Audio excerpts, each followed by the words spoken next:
మహోన్నత భారతదేశానికి యుగ పురుషుడిగా వికసిత్ భారత్ మహాసంకల్పానికి దూరదృష్టి గల రూపకర్తగా ధర్మాన్ని, భారతీయ శాశ్వత నాగరికత విలువలను పరిరక్షించడంలో ఆచంచల నిబద్ధతను కనపరుస్తూ తన దూరదృష్టి గల నాయకత్వంలో 140 కోట్ల భారతీయుల ఆశయాలకు నూతన స్ఫూర్తినిచ్చి దేశాన్ని అపూర్వ ప్రగతి పథంలో వేగంగా ముందుకు నడిపిస్తూ ఆత్మనిర్భరత స్ఫూర్తిని, జాతి గొప్పతనాన్ని మరింత బలోపేతం చేసి ప్రపంచ వేదికపై భారతదేశాన్ని ఆత్మవిశ్వాసంతో కూడిన గౌరవప్రదమైన స్థానం నిలబెట్టిన మన గౌరవ ప్రధానమంత్రి శ్రీ నరేంద్ర మోదీ గారికి మన రాష్ట్ర ప్రజలందరి తరపున హృదయపూర్వక అభినందనలు తెలియజేస్తున్నాను. వేదిక పైన ఆసీనులైన honourable governor of Andhra Pradesh Shri Abdul Nazeer గారికి, విజనరీ లీడర్ శ్రీ గౌరవ ముఖ్యమంత్రి శ్రీ నారా చంద్రబాబు నాయుడు గారికి,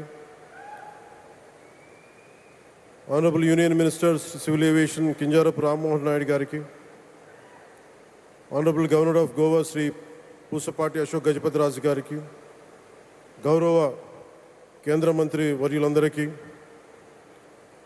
సోదర సమానులు శ్రీ నారా లోకేష్ గారికి, ఈ కార్యక్రమానికి విచ్చేసిన గౌరవ మంత్రివర్యులు, పార్లమెంట్ సభ్యులు, శాసనమండలి సభ్యులు, శాసనసభ్యులు, విశిష్ట అతిథులు, ప్రజాప్రతినిధులు, ప్రభుత్వ అధికారులు, మీడియా మిత్రులకి అందరికీ, భారీ సంఖ్యలో విచ్చేసిన ప్రజలందరికీ, అలాగే ఈ వేడుకను వివిధ మాధ్యమాల ద్వారా వీక్షిస్తున్న ఆంధ్రప్రదేశ్ ప్రజలందరికీ, దేశ విదేశాల్లో ఉన్న భారతీయులందరికీ నా హృదయపూర్వక నమస్కారాలు తెలియజేస్తున్నాను. ఈ నేల బానిసగా ఉండదు, ఈ జాతి ఎవరికి తల వంచదని సవాల్ విసిరిన అసామాన్య విప్లవ వీరుడు అల్లూరి సీతారామరాజు గారు, ఆయన పేరు మన ఎయిర్పోర్ట్కి పెట్టడం చాలా చాలా స్ఫూర్తిదాయకం. As we dedicate this airport to the people, one thought comes to my mind: Alluri స్ఫూర్తి రెక్కలపై ప్రపంచాన్ని చేరే Andhra Pradesh. Rooted in Alluri's ideals and driven by the aspirations of our people, Andhra Pradesh is ready to soar to greater heights. ఈరోజు మన గౌరవ ప్రధానమంత్రి శ్రీ నరేంద్ర మోదీ గారి చేతుల మీదుగా అల్లూరి సీతారామరాజు అంతర్జాతీయ విమానాశ్రయానికి, జాతికి దీనిని అంకితం చేయటం ఆంధ్రప్రదేశ్ అభివృద్ధి ప్రస్థానంలో ఒక నూతన అధ్యాయానికి నాంది పలుకుతుంది. మోదీ గారి నాయకత్వంలో ఈరోజు 17,435 కోట్ల విలువైన అభివృద్ధి కార్యక్రమాలు ప్రజలకి అంకితం కావడం, అలాగే national highway projects, energy infrastructure ప్రాజెక్టులో ప్రారంభోత్సవాలు, శంకుస్థాపనలు జరగడం మన రాష్ట్ర అభివృద్ధిలో చాలా కీలకమైన ఘట్టం. ఈ ప్రాజెక్ట్స్ కనెక్టివిటీని బలోపేతం చేయడం కాదు,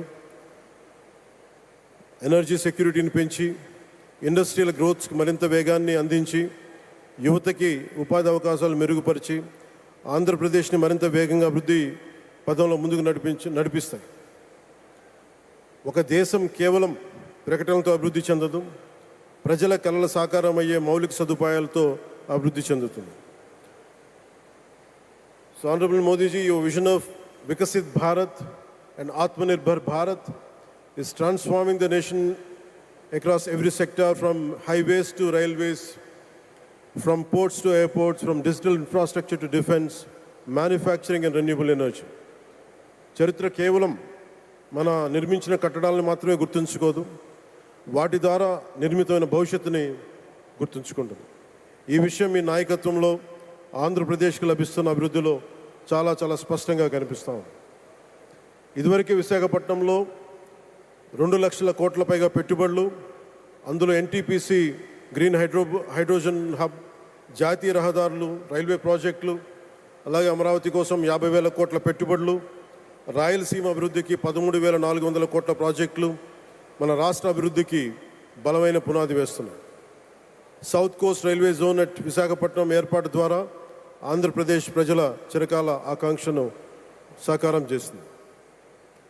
ఈ కార్యక్రమాలు మరిన్ని పెట్టుబడులు ఆకర్షించడంతో పాటు ప్రత్యక్షంగా పరోక్షంగా 20 లక్షల పైగా ఉపాధి అవకాశాలను సృష్టించి స్టేట్ ఇన్ఫ్రాస్ట్రక్చర్ని మరింత బలోపేతం చేస్తూ ఆర్థికాభివృద్ధికి మరింత బలాన్ని అందిస్తున్నాయి.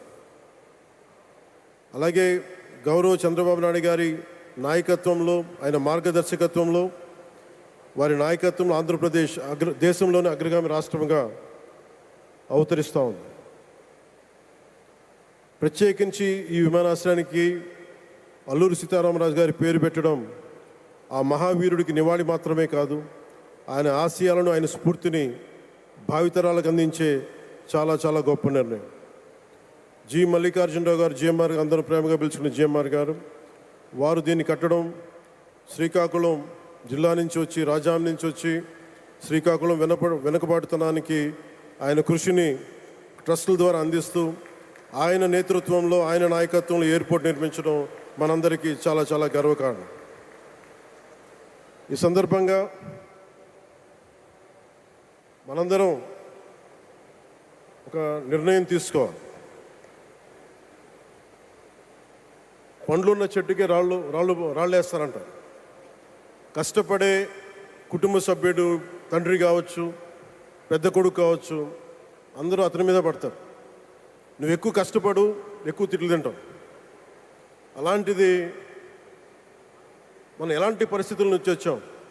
భారతదేశం ఒక పరిస్థితిలో బంగారాన్ని కూడా తాకట్టు పెట్టుకునే పరిస్థితి వచ్చింది. అలాంటి పరిస్థితుల నుంచి దశాబ్దం పైనుంచి మూడోసారి ప్రధానమంత్రిగా ఆయన ఈ రోజున మన దేశాన్ని నడిపిస్తూ ఉన్నారు. అలాంటి ప్రధానమంత్రిని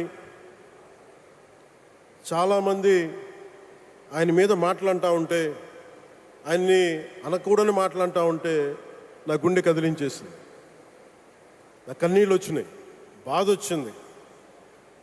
దేశం కోసం కష్టపడే వారికి చివరికి మనం ఇచ్చేదే. కొత్త తరానికి ఏం తెలుసు? ఆయన పడ్డ కష్టం. ఒక్కరోజు కూడా సెలవు తీసుకోలేదు మన ప్రధానమంత్రి గారు. ఈరోజు పెట్టుబడులు వస్తున్నాయి మనకి, ఒక్కరోజు కూడా సెలవు తీసుకోలేదు.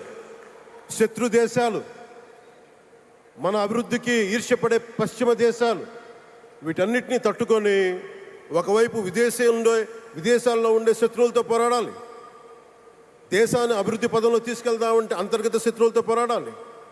అలాంటి వ్యక్తికి మనం ఇవ్వగలిగేది కేవలం మేమున్నాం మీ వెంట, మీ మీద మాట పడితే అది మా మీద పడ్డట్టే, అదే మనం వారికి ఇవ్వాల్సింది. నిజంగా ఆయన జంతర్ మంత్రులు అన్ని మాట్లాడుతూ ఉంటే నేను ఈ రోజున ప్రధానమంత్రి గారికి ఒకటే ఇస్తున్నాను, మిమ్మల్ని కొట్టే నాయకుడు లేడు ఈ భారతదేశంలో,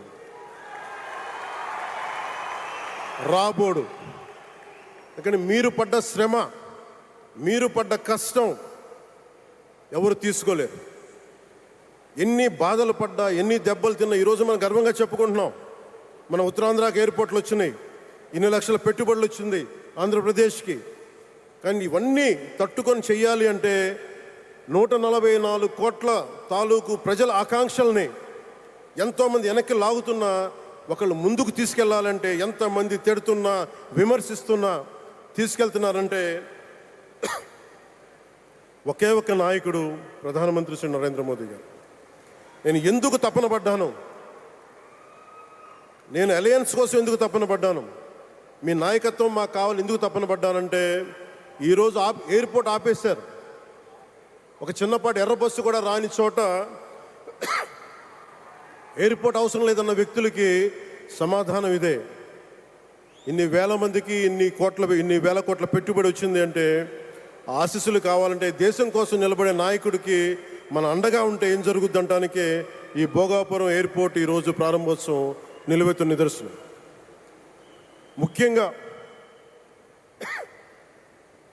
25 సంవత్సరాలు లోబడి ఉన్న పిల్లలున్న ప్రతి ఒక్కరికి కూడా నేను ఈ సందర్భంగా తెలియజేస్తున్నాను, పిల్లల్ని సరైన దారిలో పెట్టడం, సరైన సంస్కారాలు నేర్పించడం చాలా చాలా అవసరం. ఈరోజు పొద్దున్నే ప్రధానమంత్రి గారి స్టేట్మెంట్ చూశాను. ఆయన తిట్టిన ఎన్ని దూషించారో వారిని కూడా పెద్ద మనసుతోటి క్షమించారు ఆయన.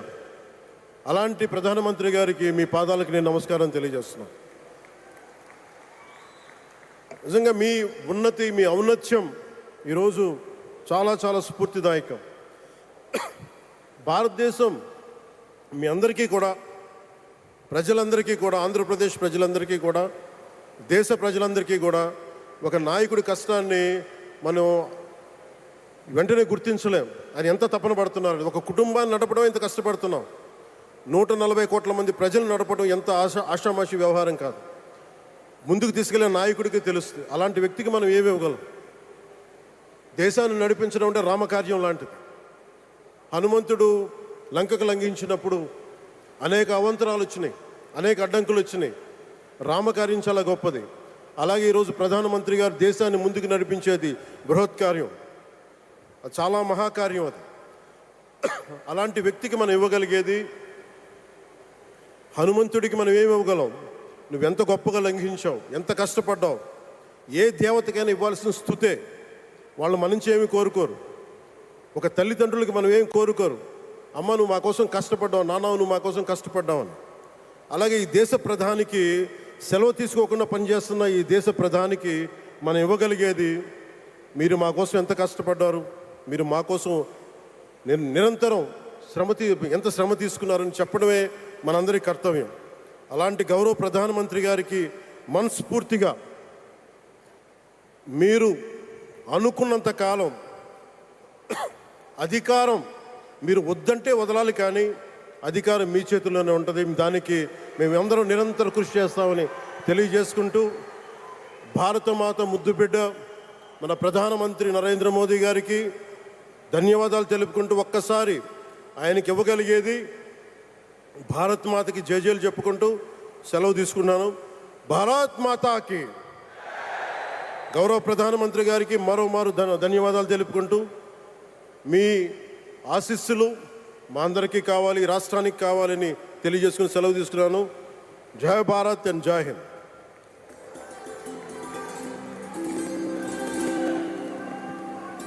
Thank you, sir. Thank you very much.